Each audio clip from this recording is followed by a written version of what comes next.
तीन जिल्ह्याच्या सरहद्दीवर आहे। आम्ही सोलापूर जिल्ह्यात आहोत। वडा ओलांडला की सातारा जिल्हा आहे, नदी ओलांडली की पुणे जिल्हा आहे। आम्ही सोलापूर जिल्ह्यात आहे हे सोलापूरला माहिती नाही, कारण आम्ही लांब आहे आणि पुण्याच्या लोकांना वाटतं ही ग्रामीण भागात आहे, ही आपली नाही। सातारचा तर काय प्रश्नच नाही। अशा ठिकाणी आम्ही आहोत तीन जिल्ह्याच्या। आणि तुमच्या माहितीसाठी सांगतो की महाराष्ट्राचे बुलंद आवाज असणारे आचार्य प्रते आत्रे यांचं गाव सासवड, ते करेच्या काळाकाठी। आणि त्याने जे पुस्तक लिहिलंय ते करेचं पाणी, तुम्ही मुलांनी खरं म्हणजे जरूर वाचा। ते नाही जास्त गुंतो आवाज जवळ जातो, तर ते करेचं पाणी मिरेमध्ये मिळतं सोनगावला, आणि ते दोन्ही मिळून ज्या नद्या येतात त्याचं पाणी आम्ही पितो। असं आहे, म्हणजे दुधीचं पाणी आम्ही पचवलेलं आहे। त्या कुरबावी गावाला पेशवाईमध्ये ज्यावेळी इंग्रजांनी हे केलं, अतिक्रमण सगळं करून पेशवाई ताब्यात घ्यायचं, त्यावेळी त्यांचा एक निष्ठ सेवक होता त्रिंबकजी डेंगळे।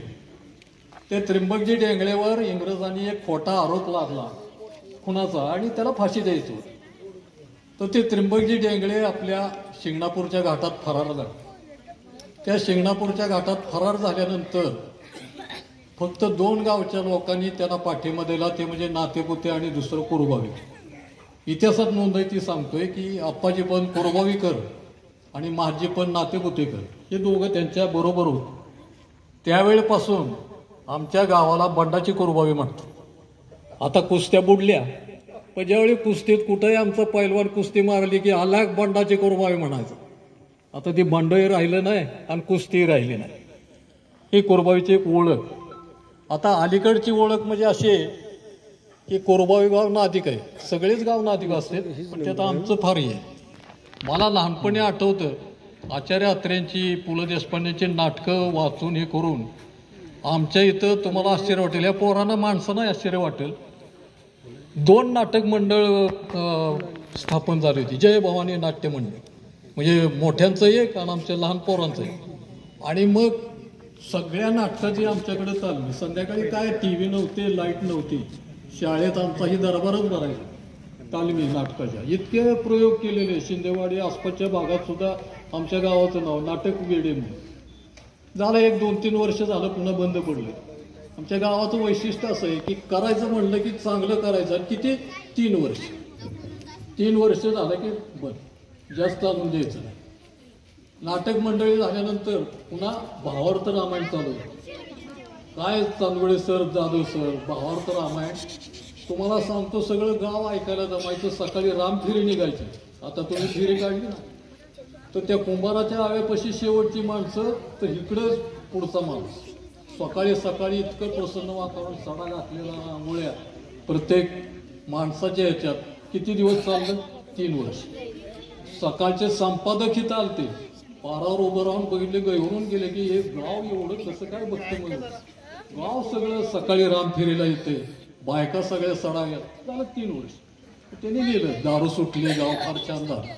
3 वर्षांनी आम्ही पुन्हा हायतीत आहे, हे भावार्थ रामायणचं। पुन्हा काहीच नाही म्हणल्यानंतर आम्ही यात्रा चालवतो, आम्ही 2-3 ते हनुमान जयंती चालू करायची।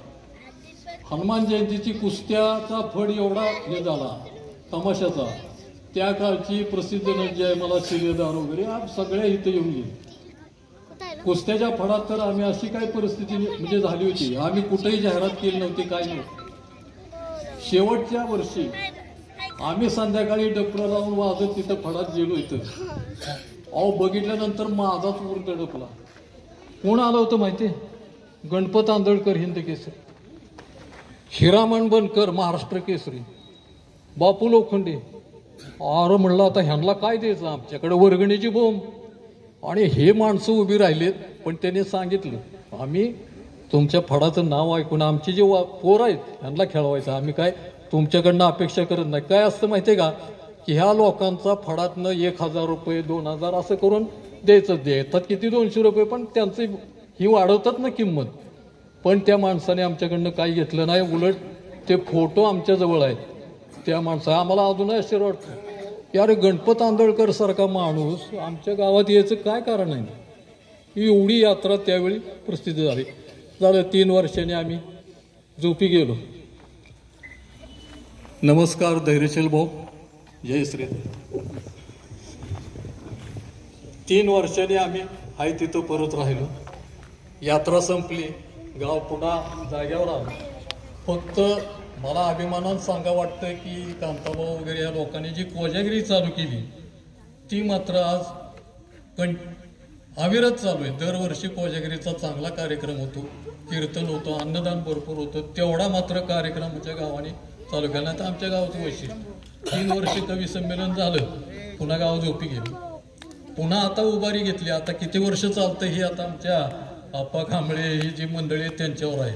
आणि चालावाशी माझी इच्छा आहे. एक ह्या गावाचं एक तुम्हाला आपलं वैशिष्ट्य सांगितलं. दुसरं गावाचं वैशिष्ट्य एक आहे बघा, तुम्हाला एक सांगतो. आता भावनाही माहिती आहे. मी ज्यावेळी बाहेर तालुक्यात किंवा इकडं तिकडं जर सांगितलं कुठलं गाव तुमचं, मी म्हणतो कोरबावी. मी जवळची गावं सांगत नाही, आपलं आहे ते गाव सांगायचं ना. कोरबावे सांगितल्यानंतर ती माणसं म्हणते तुम्ही कसं काय राहता होत्यात. आमच्या गावाविषयी काय त्यांचं मत आहे मला कळत नाही बरं का. कसं काय राहता तुम्ही. अरे म्हणलं आमच्या गावासारखी माणूस की तुम्हाला 3 जिल्ह्यात मिळणार नाही. आता आम्ही 3 जिल्ह्याच्या सरहद्दीवर राहतो. अक्षरशः तुम्हाला सांगतो, गावात कुणावरही प्रसंग येऊ द्या, ते जात त्याची गरिबी काय बघितली जाणार नाही. थोडा वेळ घेतोय पण तुमच्यासाठी यांच्यासाठी तर आहेच आहे. कुठलाही आमच्या इथं एक डोंबारी काम करणारा आला होता, फार चांगली कामं करायचं होतं, बार्शीकडचं होतं. त्याचा काय पत्ता आधार कार्ड काहीच नव्हतं ना त्यावेळी. इतकं काम चांगलं करायचं गावात नाही, इतकं त्याला पैसे मिळाले आणि ते बिचारा इथं हार्ट अटॅकने गेला.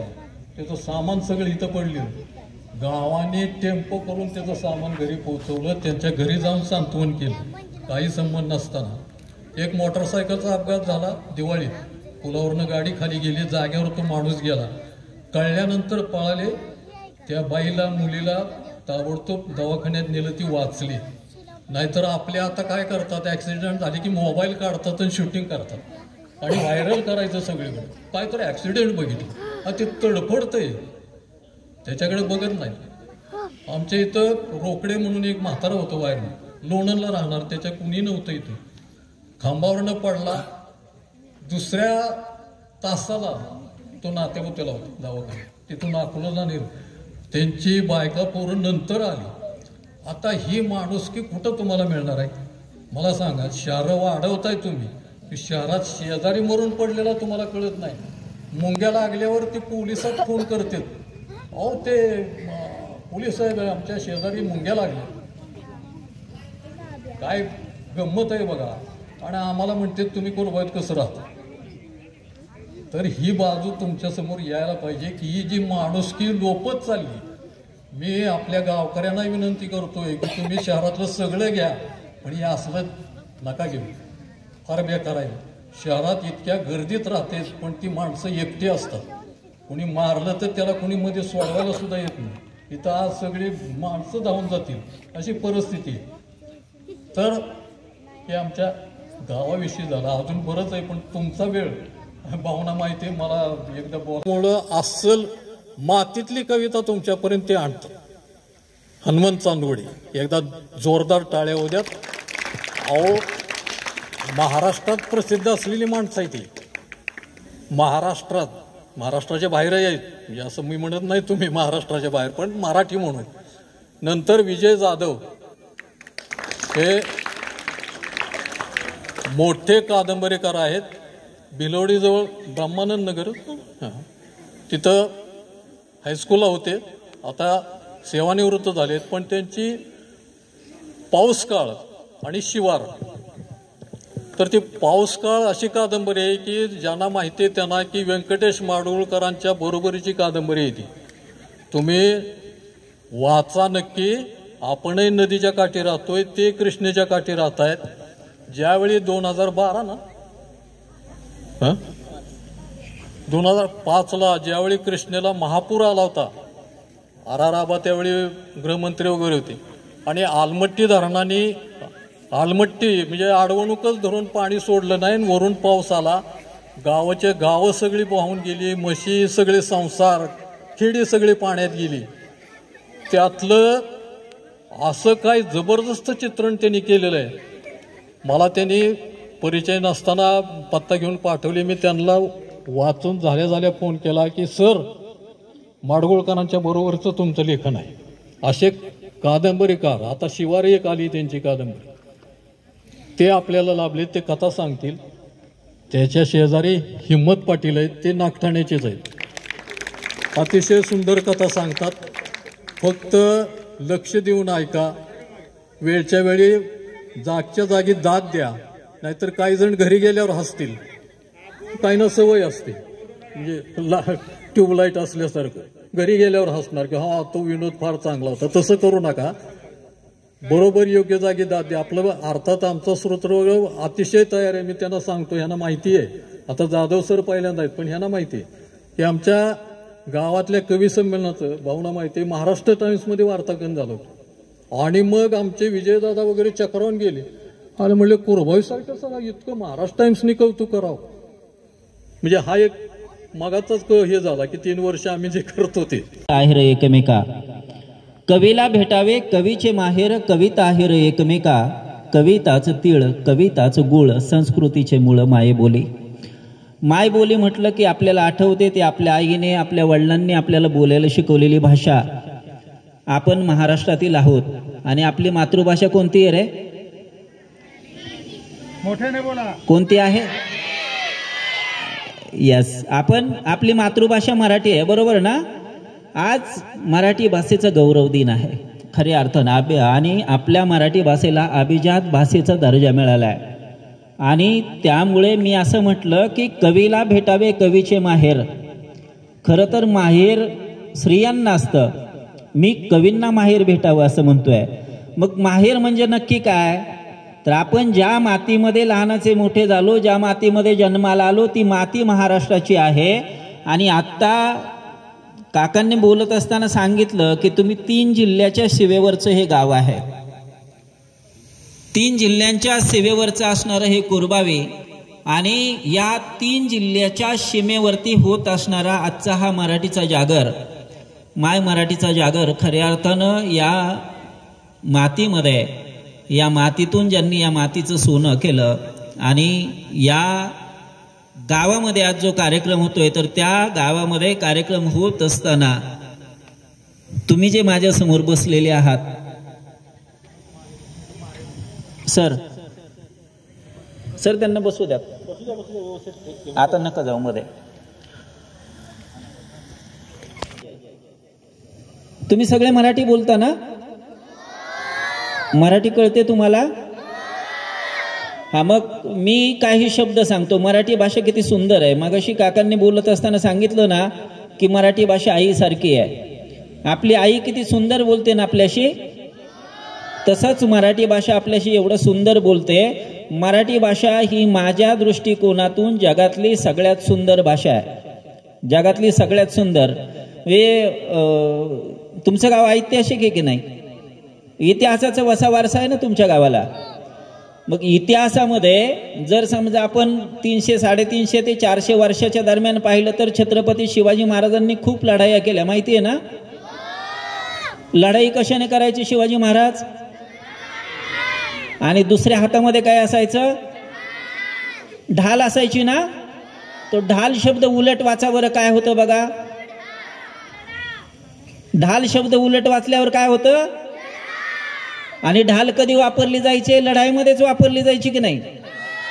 आहे की नाही मराठी भाषेची मजा? म्हणजे ढाल शब्द उलट वाचला की लढा शब्द तयार होतो, बरोबर? तसं आहे ना, ही मराठी भाषेची गंमत आहे, मराठी भाषेची ताकद आहे. ढाल शब्द उलट वाचला की लढा शब्द तयार होतो, वायू शब्द उलट वाचला युवा शब्द तयार होतो, कीर्तन शब्द उलट वाचला नर्तकी शब्द तयार होतो. आणि मगाशी मी इथं आल्याच्या नंतर कांबळे सरांनी किंवा या गावातले जे मला सगळे पदाधिकारी वगैरे भेटले, ते सांगत होते की आमच्या गावातली मुलं आणि मुली खूप हुशार आहेत, त्यांना तुम्ही कोणताही प्रश्न विचारा ते लगेच उत्तर देतात. मी म्हटलं कसं काय? तर ते म्हटले त्यांना काही पण विचारा. आणि मगाशी काकांनी संदर्भ दिला की इथं रामायणाचे वगैरे कार्यक्रम व्हायचे आणि 3 वर्ष चालले आणि नंतर बंद पडले. तुम्हाला राम माहिती आहे का? त्या रामाला एक भाऊ होता वनवासामध्ये, त्यांचं नाव काय? आणि अनेक ग्रंथ वाचल्याच्या नंतर बऱ्याच देवांना बऱ्याच बायका असायच्या, पण त्या रामाला एकच बायको होती, तिचं नाव काय? आता हिंदी मराठी चित्रपट बघता ना तुम्ही, ते काय होतं, एक हिरो आणि हिरोईन झाडाखाली बसलेली असतात की नाही? ते छान गप्पा मारत असतात आणि एखादा डाकू येतो, विलन येतो, त्या हिरोला 2-3 फटके मारतो, ते हिरोईनला घेऊन पळून जातो ना. पाहिला असेल ना तुम्ही? तसंच त्या रामाच्या बायकोला म्हणजे सीतेला एका विलननं पळवून नेलं होतं. त्याचं नाव काय? ते रावण एकदा उलट वाचावर काय होतं? आता याचा अर्थ मला माहिती नाही, ते रमजान मुल्ला आणि हिम्मत पाटील सरांना विचारायचं असं का होतं. महाराष्ट्रातल्या प्रत्येक मुलीला असं वाटतं की माझा नवरा रामासारखा असावा, पण नवरा शब्द उलट वाचला की रावण होतोय. हे अजून कळलेलं नाही. हे मराठी भाषेचं वैशिष्ट्य आहे. आणि अशा या पवित्र सुंदर मराठी भाषेमधल्या आपण 2 कथाकारांना ऐकणार आहोत. माझ्या बरोबरीनं कवी आहेत रमजान मुल्ला, आणि यांच्या कविता ऐकायच्या आहेत. आणि या कविता ऐकत असताना मध्ये मध्ये माझी पण एखादी कविता तुम्हाला ऐकायची आहे. 8वीचं आहे का कोणी ते? बरं, एक का होईना पण 8वीच. आळाशी कविता शिकलाय ना रे तुम्ही? कोणाची आळाशी कविता? कोण येतो? कवी असला असतो का काळा कधी? हा, असल्या माणसाची कविता कुठे पाठ्यपुस्तकात असते का? असू शकते? मी तुमच्यासारखाच दिसतो ना? मग कवी माणूस असतो की नाही? आहे ना आम्ही माणूस. या कार्यक्रमाच्या पाठीमागची मूळ प्रेरणाच ही आहे या कुरबावीमधल्या आजच्या कार्यक्रमाच्या आयोजकांची, की तुमच्यामध्ये लिहिणारी माणसं तयार व्हावीत, तुमच्यामध्ये बोलणारी माणसं तयार व्हावीत, आणि तुमच्यामध्ये ऐकणारी माणसं तयार व्हावीत. आणि सगळेच जण बोलतात, सगळेच जण लिहितात, पण लिहितात ते स्वतःच्या मनाचं लिहित नाहीत. बोलतात ते सगळंच चांगलं बोलतात असं नाही, आणि वाचताय सोशल मीडियावरती तर ते एका बाजूला आहे. तुम्ही चांगलं वाचावं, चांगलं बोलावं, चांगलं लिहावं, म्हणून खरं तर हा कार्यक्रम आहे. ते माझ्या समोर जे उभे राहिलेत त्यांच्यापर्यंत आवाज येत असेल तर समोर येऊन बसा, नाही आवडलं तर परत गेला तरी चालेल. म्हणजे काय होतं की बऱ्याचदा मी नेहमी सांगतो, जे कवितेमध्ये सगळ्यात छोटा प्रकार आहे चारोळी नावाचा, तर त्या चारोळीमधली एक चारोळी मी नेहमी सांगत असतो प्रत्येक गावात गेल्याच्या नंतर. ते ऐकू का तुम्हाला? ती चारोळी अशी आहे की हातावर मेहंदी रंगते वाळून गेल्यावर. कुरबावीमध्ये वाळून गेल्यावरच रंगते ना? नक्की. हातावर मेहंदी रंगते वाळून गेल्यावर, आणि बायकोची किंमत कळते पळून गेल्यावर. नेमकी आपली अवस्था अशी होती. आज जर तुम्ही आम्हाला नाही ऐकलं तर मग ते तुम्हाला असं वाटणार की कुणीतरी आलं होतं, काहीतरी बडबड केली, निघून गेले. कवी म्हणजे असे असतात किंवा साहित्यिक म्हणजे असा असतो. तो गैरसमज होऊ नये म्हणून ज्यांच्यापर्यंत आवाज जातोय, पुसटचा कदाचित लांबच्या लोकांना जात असेल, त्यांनी समोर येऊन बसलात तर तुमच्या समोर निश्चितपणानं आम्हाला चांगल्या पद्धतीनं ताकदीनं जे काही आहे, कविता आहे, कथा आहे, ती पोचवता येईल. या कुरबावीच्या मातीमध्ये आलो आहे. याच्या आधी अनेक वेळा आलो. इथल्या मातीला आणि इथल्या माणसांना वंदन नमन करत असताना कवितेची सुरुवात करतो, आणि फक्त 8 ओळींची सुरुवातीला कविता तुमच्यासमोर सादर करतो. आणि त्याच्यानंतर महाराष्ट्रातला एक बुलंद आवाज रमजान मुल्ला यांच्याकडे मी माईक देईल. त्या ओळी अशा आहेत की या मातीचा टिळा मर्दिनी कपाळावर लावू ग. अगं या मातीचा टिळा मर्दिनी कपाळावर लावू ग, इथे जन्मले राजे शिवाजी फुले आंबेडकर शाहू ग. अगं या मातीचा टिळा मर्दिनी कपाळावर लावू ग, इथे जन्मले राजे शिवाजी फुले आंबेडकर शाहू ग. अगं माय जिजाऊ रमाहिल्या संस्कारांच्या खाणी ग, आणि या मातीतून उगून आली बहिणाबाईची गाणी ग. या मातीतून उगून आली बहिणाबाईची गाणी ग. अगं मदारी मेहतर काजी हैदर जीवा शिवाला आता स्मरू. अगं मदारी मेहतर काजी हैदर जीवा शिवाला आता स्मरू. शहाजी राजे माय जिजाऊ संत तुकोबा खरे गुरु. अगं बहिर्जी नाईक गुप्त हेरन आरमार सांभाळी दौलत खान, रयतेसाठी लढले सारे, कुर्बान केले आपुले प्राण. अग शंभू राजा इथेच लढला, ऋणात त्याच्या राहू ग. आणि कष्टकऱ्यांच्या तळहातावर लिहितो अण्णा भाऊ ग. कष्टकऱ्यांच्या तळहातावर लिहितो अण्णा भाऊ ग. खरं तर ही आपली परंपरा आहे. आपण ज्या मातीत जन्माला आलो ती महाराष्ट्राची माती म्हणजे शूरांची, वीरांची, क्रांतिकारकांची, संतांची, महंतांची, पंतांची माती आहे. आणि हा साहित्याचा वारसा खऱ्या अर्थानं तुमच्या गावापर्यंत पोहोचलाय. आणि म्हणून या कार्यक्रमाच्या सुरुवातीलाच मी एवढं जास्त बोलतोय त्याचं कारण काय माहिती आहे का? समोर बसलेले जे बडबड करतायत ती तुमची बडबड बंद व्हावी म्हणून अजून 2 मिनिट तुमच्यासाठी घेतो. परत बडबड करायची नाही. शहराकडची माणसं शुद्ध बोलतात की नाही, त्याला प्रमाण भाषा म्हणतात. आणि आपण गावाकडची माणसं जे बोलतो त्याला बोली भाषा किंवा आपल्या गावाकडची भाषा म्हणतात. बरोबर ना? ग्रामीण भाषा म्हणतात. बरोबर. आपण जर समजा एखाद्याचं नाव बबन असेल तर त्याला काय म्हणतो? बाबड्या. बरोबर की नाही? बरोबर ना? तुम्हाला जर एक बघा आता माझ्याकडे लक्ष द्यायचं. एखाद्याचं बबन नाव असेल तर आपण त्याला बाबड्या म्हणतो की नाही? आणि तुम्हाला जर एखाद्या वेळी साप दिसला तर तुम्ही त्याला सापड्या म्हणता का? नाग दिसल्यावर त्याला काय म्हणाल? काय म्हणणार? नागच म्हणणार ना? तसं नाही म्हणणार ना बबनला बाबड्या म्हणतात तसं. ही मराठी भाषेची गंमत आहे. आता शांत बसायचं. आणि यानंतर महाराष्ट्रातला एक बुलंद आवाज ज्याच्या कवितेसाठी महाराष्ट्रच नव्हे चंद्रपूरच्या साहित्य संमेलनामध्ये वन्स मोर होऊन महाराष्ट्राच्या कानाकोपऱ्यात जे नाव पोचलं ते महाराष्ट्रातले एक दिग्गज कवी. म्हणजे खऱ्या अर्थानं त्यांची कविता पण सुंदर आहे, आवाजही सुंदर आहे. आणि सादरीकरण काय कसं असावं लागतं ना याचं एक मूर्तिमंत उदाहरण म्हणजे रमजान मुल्ला. रमजान मुल्लांच्या कवितेनं या कार्यक्रमाची आपण सुरुवात करतोय. त्यांच्यासाठी एकदा जोरदार टाळ्या.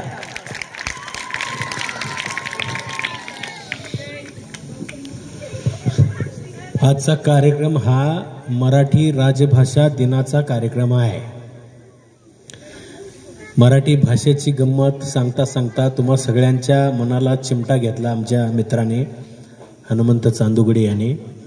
पण महाराष्ट्रातला बुलंद आवाज म्हणून त्यांनी माझी शिफारस तुमच्या समोर जरी केली असली तरी महाराष्ट्रातला खरा बुलंद आवाज म्हणून मी त्यांची शिफारस तुमच्या समोर करेन.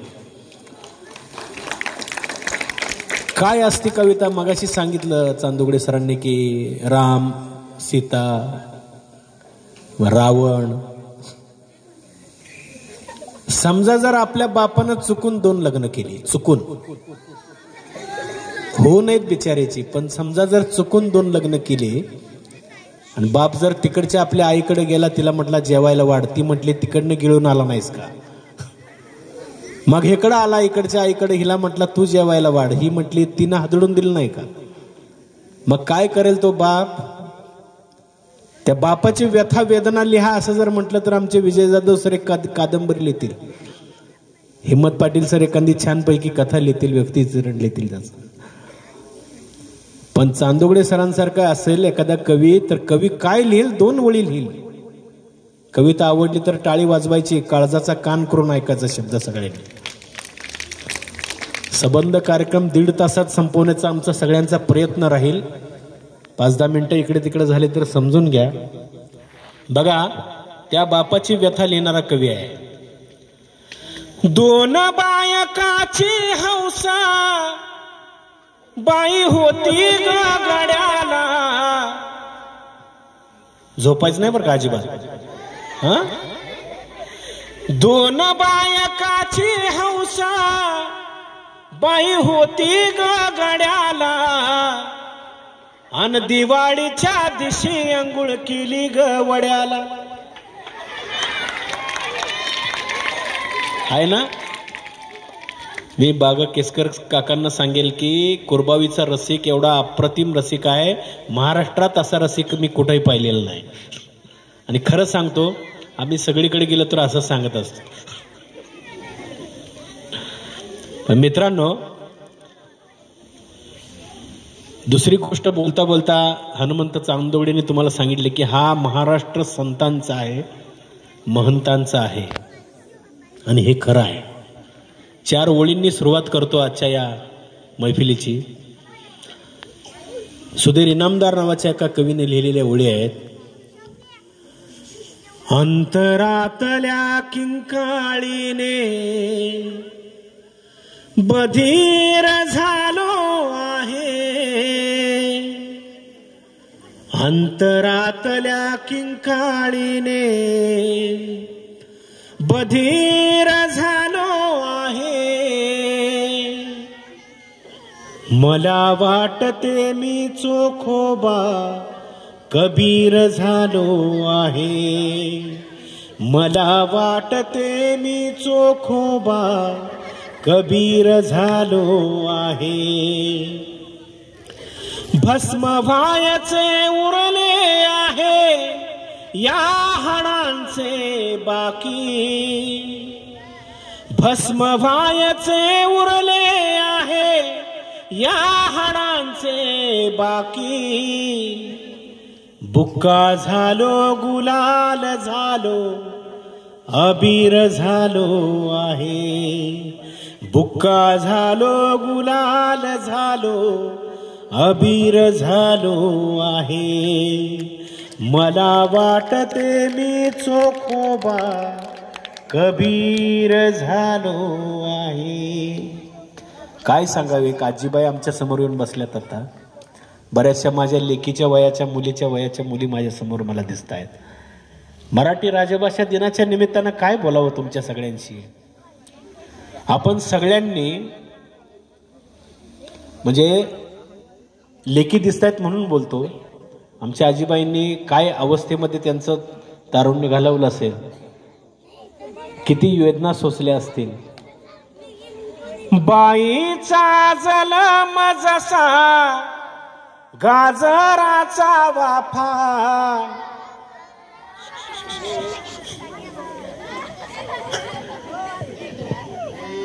वरती येणार कविता शिकवतो तुला.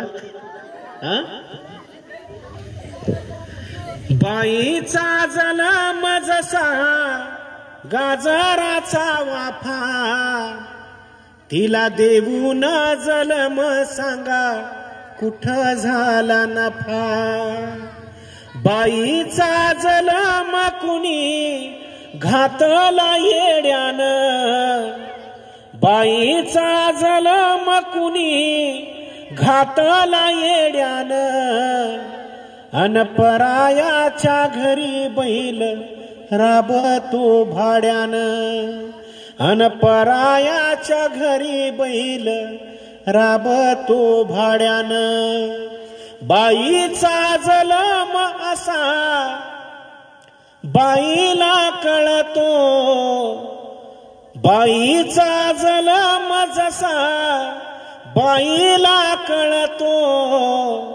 अन आत आत बाई तिचा आत्मा जळतो, अन आत आत बाई तिचा आत्मा जळतो. घरात जर आई आणि बाप ही 2 विद्यापीठ असतील की नाही, ही 2 विद्यापीठं जरी सांभाळलीत आणि 2 विद्यापीठं जरी अभ्यासलीत, तर माझं असं मत आहे महाराष्ट्रातलं नव्हे या जगातलं कुठल्याही विद्यापीठाचा अभ्यास घेण्याची गरज नाही. मित्रांनो, आई आणि बाप दोघं 2 मुलांना जन्म देतात, एक मुलाला देतात आणि एक मुलीला जन्म देतात. वडिलाच्या फार आवडतं त्या 2 अपत्यांपैकी सगळ्यात जास्त जवळचं कोण असतं? बापाला. बापाला मुलगी फार जवळची असते आणि आईला मुलगा फार जवळचा असतो. पण ते एवढी आई त्याच्या मुलावरती माया करते, पण ते पोरग त्या आपल्या आईला सरळ बोलत नाही. ते पोरग आपल्या आईशी व्यवस्थित बोलत नाही, सरळ बोलत नाही, बापाशी वचकून असतं. पण आईला कधी सरळ बोलत नाही. तिने काही बनवलं खाताना सुद्धा ते तोंड वाकड करून खातं आपल्या. पण जे प्रेम आहे ना, प्रेम आई आणि बापाचं, त्या 2 प्रेमाला कुठलीही उपमा देता येत नाही. तेवढंच प्रेम दोघंही एकमेकांवर करतात. कसं असतं बघा ते प्रेम. एका ओवीतून सांगतो आणि एक मुलीची लेकीची कविता तुमच्या पुढे ठेवणार आहे. फुलामंदी फुलबाई हुंगाव जायचं. कसं असतं आईचं प्रेम बघा. फुलामंदी फुलबाई हुंगाव जायचं. फुल हुंगाव जायचं तसं प्रेम गायचं. फुल हुंगाव जायचं तसं प्रेम गायचं. फुलामंदी फुलबाई हुंगाव चाफ्याचं. फुलामंदी फुलबाई हुंगाव चाफ्याचं. फुल हुंगाव चाफ्याचं तसं प्रेम ग बापाचं. फुल हुंगाव चाफ्याचं तसं प्रेम ग बापाचं. मित्रांनो, दोन जाईच्या फुलामधला आणि चाफ्याच्या फुलामधला फरक सांगतो तुम्हाला. काळजाचा कान करून ऐकायचा. आज मराठी भाषे दिनाचा कार्यक्रम आहे. जाईची फुलं अशी उंजळीत घ्यायची. जाईची मंद वासाची फुलं असतात, उंजळीत घ्यायची. 10-20 फुलं बसतात उंजळीत. तुम्ही त्या फुलांचा दिवसभर रात्रभर वास घेत राहा. कुठलाही प्रतिकात्मक परिणाम म्हणजे साईड इफेक्ट ती फुलं तुमच्यावर करत नाहीत. पण चाफ्याच्या फुलाचं असं नाही. चाफा कुठल्याही जातीचा असला तरी चाफ्याची फुलं तुम्ही 8-10 फुलं जर उंजळीत घेतली आणि त्या चाफ्याच्या फुलाचा जर उग्र वास घेत राहिलात बराच वेळ, तर हळूहळू त्या उग्र वासानं नाकातल्या वास घेण्याच्या ग्रंथी असतात त्या फुटतात आणि हळूहळू नाकातनं रक्त यायला सुरू होतं. घरात जाऊन प्रयोग करून बघायला अजिबात हरकत नाही. याचा अर्थ असा नाही की आपल्या मुलाबाळांवर आईबापाचं वेगवेगळं प्रेम असतं. 80 वर्ष वयाची म्हातारी आई आहे, 60 वर्ष वयाचं तिचं बाळ आहे. ते बाळ 80 वर्ष वयाच्या आजी. मुलगी म्हणजे गुज बोलते आळवावरचे पाणी ग. मुलगी म्हणजे गुज बोलते आळवावरचे पाणी ग. सांडून जाते एक दिवस ती पुन्हा रे त्याचे जगणे ग. सांडून जाते एक दिवस ती पुन्हा रे त्याचे जगणे ग. भातुकलीचा खेळ मांडला घर बांधले उन्हात. भातुकलीचा खेळ मांडला घर बांधले उन्हात. पायामधली भिंगरी होऊन फुले नाचली अंगणात. पायामधली भिंगरी होऊन फुले नाचली अंगणात. ती गंध लेवुनी अशी दरवळली. ती गंध लेवुनी अशी दरवळली जसे सुगीचे येणे ग. सांडून जाते एक दिवस ती पुन्हा रे त्याचे जगणे ग. मुलगी म्हणजे गुज बोलते आळवावरचे पाणी ग. सांडून जाते एक दिवस ती पुन्हा रे त्याचे जगणे ग. बाप हा म्हणतो जन्म देऊनी दार उघडले स्वर्गाचे. बाप हा म्हणतो जन्म देऊनी दार उघडले स्वर्गाचे. लेकीच्या का आयुष्याला मग पाय लाभले मुराचे.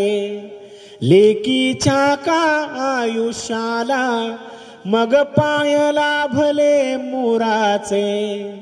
ती वळणावरचा एक विसावा पुन्हा नदीचे वाहणे ग. ती वळणावरचा एक विसावा पुन्हा नदीचे वाहणे ग. सांडून जाते एक दिवस ती पुन्हा रे त्याचे जगणे ग. मुलगी म्हणजे गुज बोलते अळवावरचे पाणी ग सांडून जाते एक दिवस ती पुन्हा त्याचे जगणे ग मुलगी असते उजेड नुसता आई नसता ती असते मुलगी असते उजेड नुसता आई नसता ती असते चैतन्याचा चंद्र होऊनी दोन घराला दरवळते चैतन्याचा चंद्र होऊनी दोन घराला दरवळते तिया भाळाच्या भाळावरचे नक्षत्रांचे विझणे ग तिया भाळाच्या भाळावरचे नक्षत्रांचे विझणे ग सांडून जाते एक दिवस ती पुन्हा त्याचे जगणे ग मुलगी म्हणजे गुज बोलते अळवावरचे पाणी ग सांडून जाते एक दिवस ती पुन्हा त्याचे जगणे इथून पंढरपूर जवळ यांना विठोबा तरी माहिती आहे आणि मग ज्यांच्या घरामध्ये संस्कार नसतात किंवा ज्यांना आपल्या लेकराबाळांची किंमत अजिबात जाणवत नाहीये किंवा समजत नाहीये पण त्यांना नेते व्हायचं असतं कार्यकर्ते व्हायचं असतं या व्यवस्थेला मी काहीच बोलत नाहीये मी डायरेक्ट विठ्ठलाला गारानं घालतो आणि त्या विठ्ठलाला मी काय म्हणतो माहितीये की विठ्ठला पायरी खालचा चोखोबा आता वर यायला हवा विठ्ठला पायरी खालचा चोखोबा आता वर यायला हवा आणि नामदेवाला पुन्हा एकदा मंदिरात घ्यायला हवा जे आता आज छान योगायोग आहे हिम्मत पाटील मी आणि रमजान आम्ही तिघही घुमानला जाऊन आलोय पंजाबमध्ये तुम्ही म्हणाल की हे कसं काय तर आम्ही साहित्य संमेलनाला तिघही निमंत्रित होतो आणि आपल्या इथं नामदेवांना आपण पाहिरीमध्ये ठेवलंय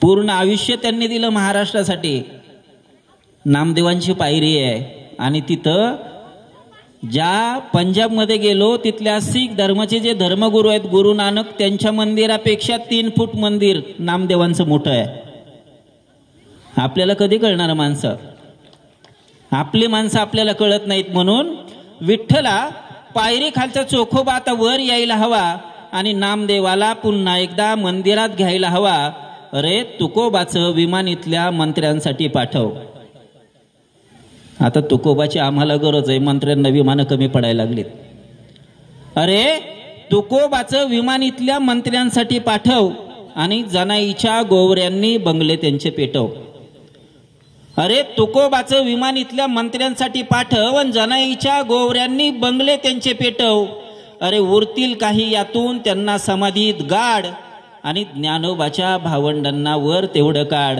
ज्ञानोबाच्या भावंडांना वर तेवढं काढ का काढायचं तर गल्लोगल्ली चांगदेव इथं डरकाळ्या फोडतोय तुम्हाला माहिती आहे कुणाला मी चांगदेव म्हणतोय अरे गल्लोगल्ली चांगदेव इथं डरकाळ्या फोडतोय आणि संसदेतला मंबाजी हात त्याला जोडतोय अरे रखुमाई रडते इथं वळून जरा बघ रखुमाई म्हणजे लोकशाही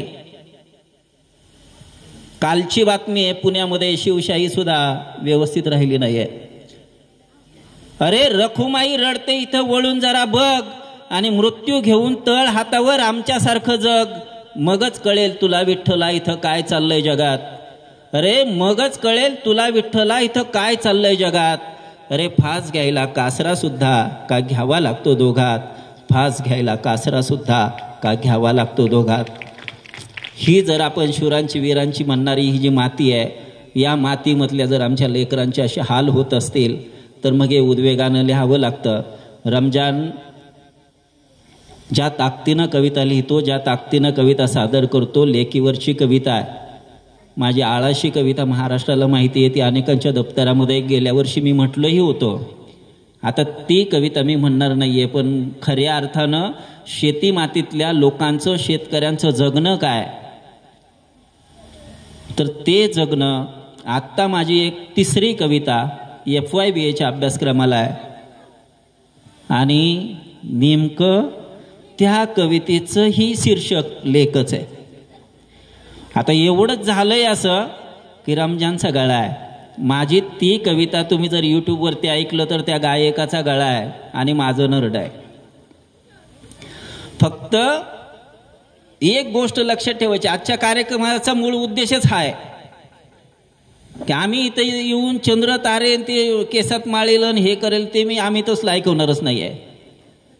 मुलीचं आणि वडिलांचं नातं काय, आणि ते वडील जर शेतकरी असतील, त्यांच्याकडे गाया असतील, घराच्या पाठीमागे 300 फुटावरती गोठा आहे असं समजा, त्या गोठ्यामधली गायी वडील बाहेर बांधतायत आणि अंगणामध्ये खुटी ठोकतायत आणि तेवढ्यात त्या मुलीच्या सासरवरून फोन येतो की बाबा मला सासरे बोलवले पण मला जायचं नाही.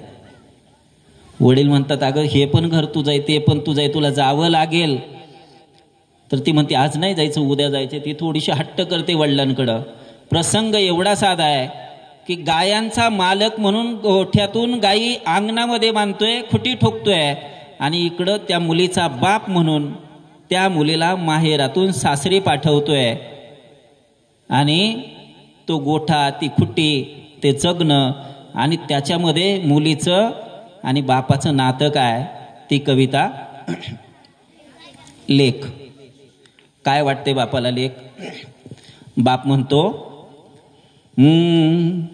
लेक माझ्या काळजाच्या, लेक माझ्या काळजाच्या दावणीची खुट्टी ग, लेक माझ्या काळजाच्या दावणीची खुट्टी ग, थोडी हळवी लाजरी अन थोडीशी ती हट्टी ग, थोडीशी ती हट्टी ग.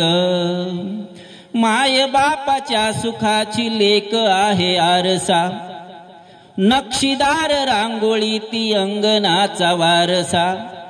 माय बापाच्या सुखाची लेक आहे आरसा, नक्षीदार रांगोळी ती अंगणाचा वारसा. दूर जाता सय यावी एवढी ती गट्टी ग, लेक माझ्या काळजाच्या दावणीची खुट्टी ग, दावणीची खुट्टी ग. आणि मुलगी घरामध्ये नाही आणि मुलीला कळतं की माझ्या वडिलांचं डोकं दुखतंय. अशा वेळी मुलगी काय करते माहितीये? ती वडिलांना सांगते, फोन करते, म्हणते बाबा मी आत्ता घरी नाही, पण मी जर आत्ता घरी असते ना तर मी काय केलं असतं की मी तुमचं डोकं मांडीवरती घेतलं असतं, छान चोळून दिलं असतं. प्रसंग लक्षात घ्या. ते असताना त्या बाबांची, त्या वडिलांची ती लेक आहे, मुलगी आहे, पण आईसारखं वडिलांचं डोकं मांडीवरती घेते आणि चोळून देते. त्यावेळी त्या मुलीचं रूप बदलतं. काय होतं? बापाची ती माय होते मायेची पण मायती, बापाची ती माय होते मायेची पण मायती. तापवल्या दुधातील तीच लोणी सायती, बापाची ती माय होते मायेची पण मायती. तापवल्या दुधातील तीच लोणी सायती. आईसाठी भाकरी ती गाईसाठी कुट्टी ग, लेक माझ्या काळजाच्या दावणीची खुट्टी ग, दावणीची खुट्टी ग. बकुळाची कविता नाही लिहिता येत. ज्याच्या कवितेमध्ये जाई जुई बकुळ आणि प्राजक्त येतो ना, तो लिहिताना गावाकडच्या लोकांच्या भाषेमध्ये लिहितो. होतेच्या जाग्यावरती मात्रा काढून देतो, अनुस्वार टाकतो तिथं आणि म्हणतो की हे माझं ग्रामीण आहे. ते तसं होतेचं होतं करून ग्रामीण कधी होत नाही. तसंच मला सांगायचं आहे की निसर्ग कविता लिहिताना कुठल्या तरी एखाद्या बंगल्याच्या टेरेसवरती बसून त्या टेरेसवरच्या कुंडीकडे बघून निसर्ग कविता कधी होत नाही. आणि एवढे दिवस टेरेसवरती बसून कुंडीकडे पाहून निसर्गाच्या कविता लिहिल्या आणि अर्धवट शेतकऱ्यांच्या बद्दलची माहिती लोकांपर्यंत पोहोचवली म्हणून शेतकऱ्यांना आत्महत्या कराव्या लागल्यात, हे माझं मत आहे. आम्ही शेतकऱ्याची पोरं आहेत, आम्ही बांधावरती उभा राहतो, आम्ही चालताना त्या बांधावरती जे दिसतं त्याच्याकडं जनावरं पण बघत नाहीत, त्याच्यावरती आम्ही कविता लिहितो. काय या कुरबावीच्या आजूबाजूच्या परिसरामध्ये एक कविता ऐकवतो. तुमच्या माझ्या अवतीभोवती शेतातून बांधातून फिरत असताना काय दिसतं तुम्हाला? कविता अशी आहे, हे गाव माझंच आहे कुरबावी आणि मी माझ्या शेताच्या अवतीभोवतीनं आपण चाललोय. मागाशी गावातून शिवार फेरी झाले तसं चाललोय, काय दिसतं? आणि हे तुमचं वैभव आहे, शेतकऱ्यांचं वैभव आहे, कुरबावीकरांचं वैभव. कधी आजपर्यंत साहित्यातून आलं का मला सांगा? मी कवितेत असं लिहिलं की अवतीभोवती मळ्यात माझ्या घाणेरीची फुलं, मळवट भरलाय बाभळीने कानात पिवळी डुलं. अरे अवतीभोवती मळ्यात माझ्या घाणेरीची फुलं आणि मळवट भरलाय बाभळीने कानात पिवळी डुलं. अरे सोनकीचा पायी तोडा कुटकुटीची नक्षी छान आणि तरवडाच्या शेंगा संगे पिंगा घालते हिरवे रान. अरे रुईत लपल्या म्हातारीचा आराटीला भार सदा आणि निवडुंगाच्या बोंडावरती जीव होतो नित्यफिदा. अरे बोराटीच्या झाडाखाली खुजी भोकर हिरवीगार, बिलाईताचा खुळखुळा आणि भंडारीची सुरेल तार. अरे कावळीचा फोक काढतो हळूच वरती हिरवा तुरा, अरे कावळीचा फोक काढतो हळूच वरती हिरवा तुरा. आणि बांधावरूनही फिरत जाऊ मळ्यात माझ्या पुढे जरा. पुढे गेल्यावर काय दिसतं?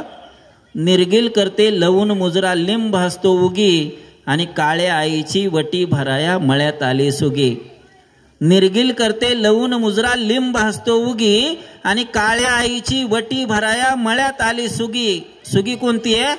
सेपरूट केना कुंदा पवना हिरवी हिरवी रान हराळे. सेपरूट केना कुंदा पवना हिरवी हिरवी रान हराळे. आणि तुला आणखी पुढे न्यायला रानवारा आला मुराळे. तुला आणखी पुढे न्यायला रानवारा आला मुराळे. रानवारा आला मुराळे. याच्यानंतर रमजान मुल्ला. बघा आजकालची पोरं बाळं आपल्या आईबापाला एटीएम सारखं वापरतात. एटीएम सारखं आईबापाची आठवण कधी येते? भीती वाटल्यावर बापाची आणि भूक लागल्यावर आईची आठवण येते. बघा आई आठवते अंगाई जवा लागे चढता घाट. आई आठवते अंगाई जवा लागे चढता घाट. अंगाई मधली हरणी मजदावीत जाते वाट. आई आठवते अंगाई जवा लागे चढता घाट. आईच्या भासामधली मी पेरत असतो गाणी. आईच्या भासामधली मी पेरत असतो गाणी. आईच्या श्वासामधली तळमळते अजून कहाणी.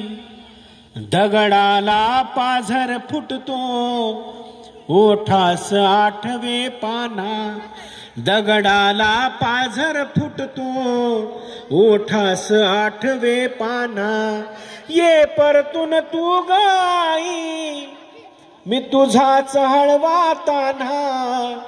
आई आठवते अंगाई जवा लागे चढता घाट. जगण्याला बसते खीळ मी शोधत असतो काही. जगण्याला बसते खीळ मी शोधत असतो काही. हसणारी बागडणारी बघ सुकून गेली जाई. हा सूर्य बुडाल्यावरती डोळ्यांची पाखरे होती. हा सूर्य बुडाल्यावरती डोळ्यांची पाखरे होती. हा सागर हा तळमळताना ही दुःखाला का भरती.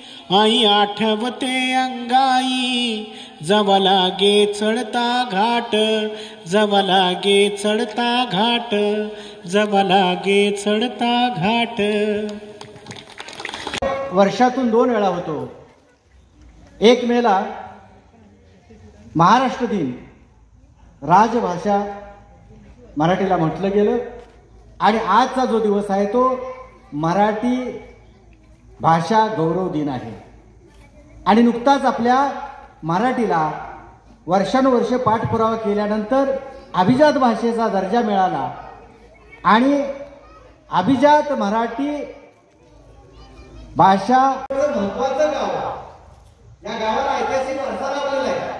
आणि अलीकडच्या कालखंडामध्ये महाराष्ट्रावर मराठी माणसाच्या मनामनामध्ये ज्या चित्रपटानं आपल्या गावच्या सुपुत्राचं नाव कोरलं गेलं ते गावचं रत्न बाग केसकर सर सुवर्ण चित्रपटानं आपल्या विषयावर कथाकथन म्हणजे काय की आम्ही लहान वेळामध्ये शंकरपाटलांच्या कथा ऐकल्या, माडगुळकरांच्या कथा ऐकल्या आणि बाबासाहेब गोवाळांच्या कथा ऐकल्या. एकदा असंच कथा ऐकत असताना आमच्या कारण नुकताच मी संपून गेलो होतो, त्यामुळे त्यावेळेला माझी लडखडची वाज होती. पण पाठीवरती फार भक्कमपणे टाकून केसर काकांनी जी मला प्रोत्साहन दिलं नाट्यपतीच्या व्याख्यानमालेत आणि इथेही की तू लिही कथा आणि सादर कर, पुढे तुला क्षमता निर्माण होईल. हे खरं तर त्यांच्याकडे बऱ्याचशाच प्रमाणामध्ये काकांच्याकडे जातं. तर त्यावेळेला इथून गेल्यानंतर सहज एकदा माझ्या ऐकण्यात एक कथा आली. एका शेतकऱ्याच्या जीवनातील एक दिवस असं कथेचं नाव होतं. पण त्या कथाकाराचं नाव काय मला माहित नव्हतं. ऐकायला लागून पहिल्या 2 वाक्यातच मला की केसर काकाचा आवाज असावा. पुढे पुढे कथा ऐकून गेलो, त्या लेखनाचं नाव सांगितलेलं नव्हतं, परंतु मी चौकशी केली. अशा बऱ्याच ठिकाणी आकाशवाणी सांगितलेल्या संजय पाटील यांच्याकडे चौकशी केली आणि त्यातून मला आत्ता नक्की सांगता येत नाही कुणी सांगितला तो संदर्भ, पण ती कथा होती व्यंकटेश माडगुळकरांची.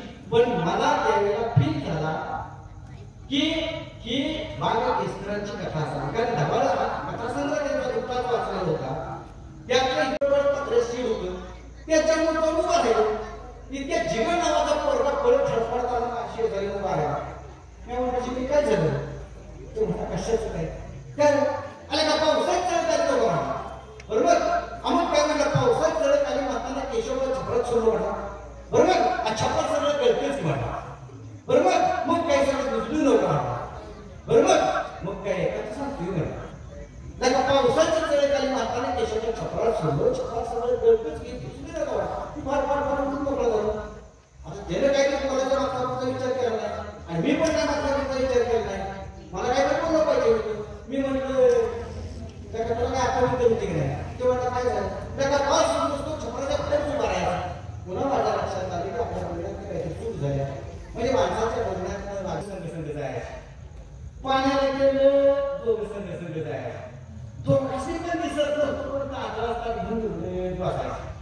ही बघितल्यानंतर लागा असं एकमेकांना लढा लावला, जीव लावला तर महाराष्ट्रात किती जणांचा संसार सोडण्यात होतो. असा दिवस जात होतो मी आपला रस्त्याने येत होतो, जात होतो, येत होतो, जात होतो. एक दिवशी वापूर बघा म्हणजे आजी आजोबाचं काय चाललं. मी आज वापूर बघितलं तर गंमत अशी झाली. म्हातारं जेवत होतं आणि म्हातारीला वाढत होतं. मला जरा प्रश्न पडला. आजीला म्हटलं आजी आजी आजी म्हणजे किंवा त्याच्यात काय मी आत गेलो. आजीला म्हटलं आजी मला एक प्रश्न पडला विचारू का. आजी म्हणजे विचार किंवा त्याच्यात काय न मला सांगा. म्हातारपणाची काठी एकमेकाचा आधार कुठलंही काम करतात तर दोघं संघ करतात. जळाला गेलं दोघं संघ जातात, पाण्याला गेलं दोघं संघ जातात. दोघांनी तर दिसत नाही पण तांदळात घेऊन दोघं तिथं आंदोलन मिळत बसताय. सार कुठलंही काम तुम्ही संघ करताय. मग मला सांगा तुम्ही दोघं संघ काय जेवत नाही. माझा प्रश्न बरोबर होता. पण तेव्हा म्हातारी काय म्हटली की त्याचं काय हवाला दोघात एकच बचाई आहे, म्हणजे तोंडातली कवळी दोघात एकच आहे. तेव्हा त्यांचं जेवण झालं नॅचरल मला.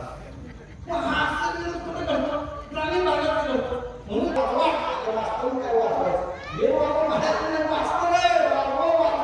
आम्हाला लवकर जायला पाहिजे. आमच्या मागच्या काळाचं पुढच्या वेळेला मागच्या काळाचं केलं असलं काहीतरी म्हणून त्याला वैताग करायला असतं. पण मास्तर सगळं असलं तर बरोबर मास्तर जर कर्तव्य असलं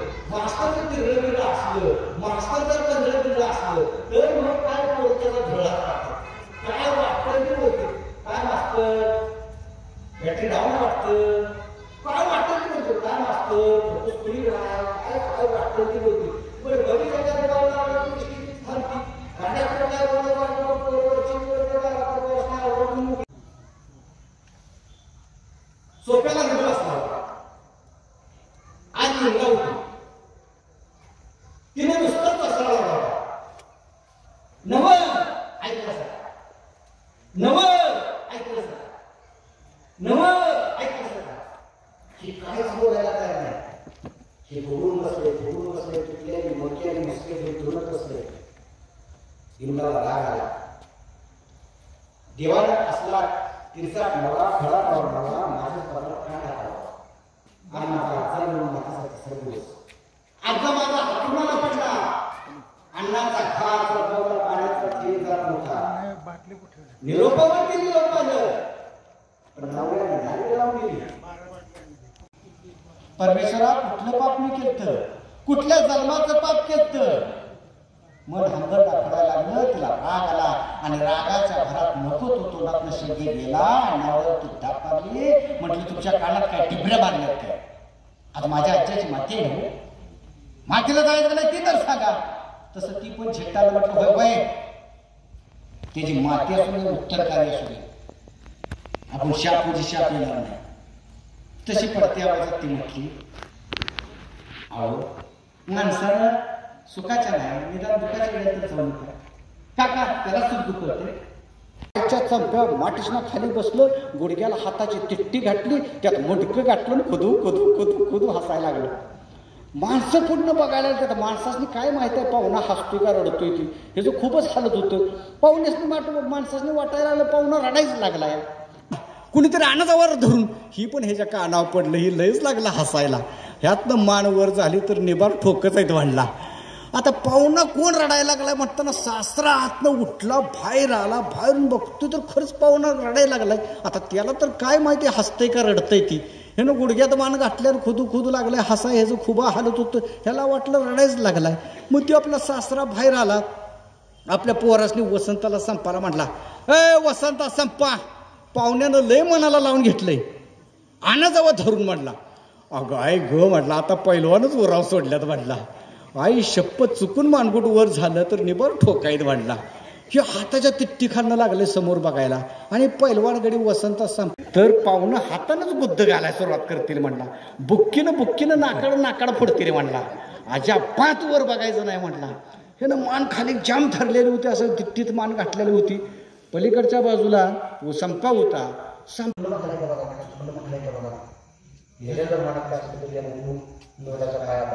इंद्राला वाटायला लागलं वायूची क्रिया माझ्याच माझ्या खाद्याचा जीव वाढलाय. मला म्हणतो ऊट मानावं, डोळ्यात प्राण तू सरळ बघत होती लागणं माझं ऊट मानावं, माझ्या संपात मला ऊट मानावं काही ऊट तुझ्या जीव वाढलाय. डोळ्यात प्राण तू बघत होती आणि वसंताचं लक्ष गेले ह्याच्याकडे नाही रोगकडे गेले. दादा तुमच्या बघितला मग मोठ्या आवाज म्हटली, आम्हाला आईवर सांगून जावा, माझ्या आजीवर सांगून जाऊया. सकाळी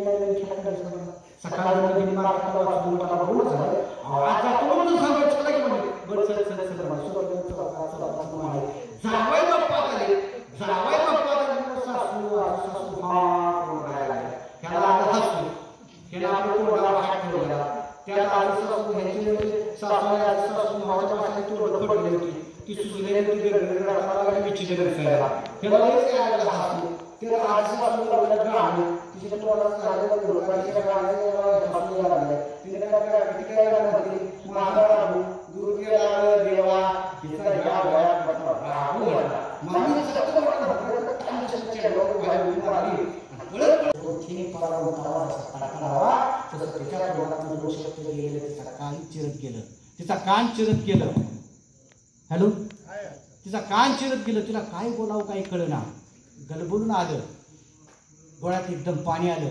काय बोलावं कळत नव्हतं. याच असेल तर माझ्यावर चल, नसेल तर कायम चिपळून घे म्हटला. जो त्यावर ताड चपला पाया सरकवल्या आणि खाऊन गेले. इमलीला काय बोलावं कळलं ना. खळत तिच्या डोळ्यात पाणी आलं. वळून बघितलं, आईकडे बघितलं, माझी आई होती, आजी होती. पुढे जाणारा नवरा दिसत होता. तिला काय बोलायला येत नव्हता. आईला जातो तर कसं म्हणू, आजीला राहतो तर कसं म्हणू. कसं बोलतं तर झालं पाहिजे. ती आईला बोलायला लागली. आजीला सांगायला लागली, आई माझ्या नाण्याचं चालणं करेल घर, माझ्या नावाला फिरसाट आहे, खडा आहे, हे काढ आहे. जसा बोलतो तसा करतो. त्याने मला आठी घालून आणले ग. आजचा माझा हातुराला पडला. अन्नाचा घाट जात नव्हता, पाण्याचा थेंब जात नव्हता. मी रोपावर तिने झोपालं, पण माझ्या नवऱ्यानं लाईट लावून दिली. माझ्या आज्यानं माझ्या वाटेवर डोळं लावलं. वाट बघून बघून माझा आजचा भरून गेला. मरता वक्ती त्याचं तोंड बघायला मिळालं असतं. भावाने माझ्या गाडी पाठवून दिली, पण नवऱ्यानं लाईट लावून दिली. आज मातीचा 3रा दिवस. सकाळ नित्या करत्या जायचं नाही. काहीच बोलायला तर काय मला केलं पाहिजे नाही तर माझ्या दांड्याचं चाललं होईल. तिच्या काजाचं पिंपळ पान थरारलं.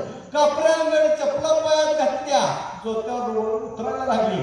वळून माग हात करून आईला जातो म्हणून सांगायला लागली. आजीला जातो म्हणून करायला सांगायला लागली. पुढे नवरा दिसत होता, मग आई दिसत होती, आजी दिसत होती. मनात पोळ्या उठला. आमच्या बायकाचा जलम गवंगाळ दिलेल्या घरातच कुदत मारायचं. एकदा हुंबऱ्यातनं बापडून आत गेलं की बाहेर जाताना चौकाच्या खांद्यावरून जायचं. तिच्या डोळ्यासमोरचा बालपणीचा हात दिसायला लागला. किती लाडा पडत माझ्या आज्यानं मला वाढवलं. दारावर जांभळवाला जाऊ दे, करवंदवाला जाऊ दे, त्याच्याकडे ते जांभळं करवंद घेऊन देणारा, सणासुदीला नवीन कपडे घेणारा, पचनीला जिगावर बसविना आणि उंच उंच झोप्यावरती देणारा माझा आता मला कवा घावायचा नाही. आई तू जर मारलंस तर तुझ्या हातात हिसकावून घेणारा वाण्याच्या दुकानावरून बिस्किटचा पुडा घेऊन देणारा माझा आजा मला कवा भेटायचा नाही, कवा माफ करायचं नाही. मनात कोळा उठला. झप पावलं टाकायला बघत होती, पण तिच्या पावलात मनाच्या बेड्या अडकल्या होत्या. आज माझा आजचा बेडा, उद्या माझा भाव मरल, परवा पाठचा भाव मरत्या. जुन्या नात्यातले एक माणूस करून जाणार, नवीन नात्यात एक माणूस जन्माला येणार. जुनी नाती इसरायची, नवी जोडायची. आमच्या बायकाचा जलम गवंगाळ ती झपझप चालत होती. नवऱ्याचं पाय झपझप उचलत होतं, पण इंगलाचा पाय उचलत नव्हता. माती तीच, याच मातीतली ती 2 माणसं, पण जसं एकाच मातीत लिंब उगावा आणि आंबाई उगावा. लिंबाने कडू व्हावं पण आंब्यानं गोड व्हावं, येणाऱ्या वाऱ्याला टक्कर देत जगावं, तसं आपलं दुःख आपल्याला बसवायला पाहिजे. कुठला तरी मनात ठाम निर्धार केला, डोळं पुसलं आणि त्याच निर्धारानं तीच इंगला त्याच मातीत ठाम पावलं टाकत गावाच्या दिशेने चालू लागली.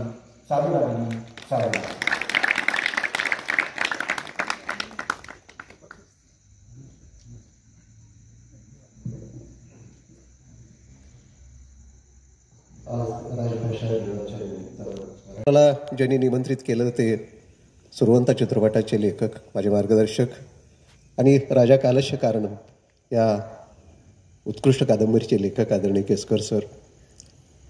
इथं आल्यानंतर ज्यांचा सुरुवातीला ज्यांनी मला आमचा पाहुणचार केला ते भरते सर, त्यांच्या घरी आमची थांबण्याची व्यवस्था केली आणि अतिशय आदरातिथ्याने जे केलं ते कांबळे सर, रुपनूर साहेब. पटकन खाली उडी मारली, त्याच्याजवळ गेला, त्यानं असे टिकाव टाकायला आणि मागणं टांगड्यातनं मागं बघायला. शेनं मागणंच हात जोडलं, राम राम. त्यानं टिकाव सोडलं तसंच हात जोडलं, म्हटलं राम राम. उलटून बघतोय मागं उलटून, तर येऊ म्हटलं काय भानगड आहे, काय काय का काय हे कर. तर म्हटलं तुम्ही एक काम करता का. तर म्हटलं काय सांगा तरी काम काय आहे. तर म्हटलं फक्त तुम्ही सिनेमात काम करची लोक.